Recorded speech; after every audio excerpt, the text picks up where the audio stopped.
ஒருத்தங்க கமாண்ட் அடிச்சிருந்தாங்க, உங்களுடைய வீடியோஸ்ல கமாண்ட் அடிச்சிருந்தாங்க. நெகட்டிவ் கமெண்ட்ஸ் நம்ம மாதிரி கலைஞர்கள் அதை எடுத்துக்கிட்டோம்னா வளர்ச்சி முன்னேற முடியாது. நம்ம மாதிரி கலைஞர் காத்து கருப்பு கலைக்கு 61 வயசுல மரணம்.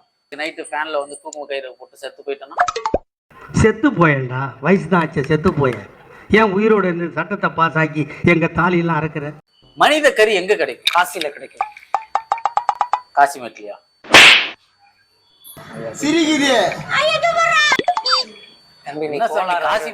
காசி மாடு வேசர் படின்னு சொல்லி எனக்கு அதுக்கு முன்னாடி எனக்கு கைரேகை மட்டும் கொஞ்சம் பார்த்து. ஏன்னா ரேகையே இல்ல, வேலை அதிகமா செய்யறியோ? ரேகை பூரா அடிச்சுட்டு உட்காந்துருக்குற. எந்திரிச்சு ஓடிடுவேன் நானு. நீ என்னை அப்படிலாம் பார்க்கவே கூடாது. நீ பாக்குற பார்வை வேற தப்பா வேற இருக்கு. A few moments later. ஏன்னா வேணாம் அண்ணே, உன்னை நான் இன்னைக்கு பிரிச்சு மேயறேன்.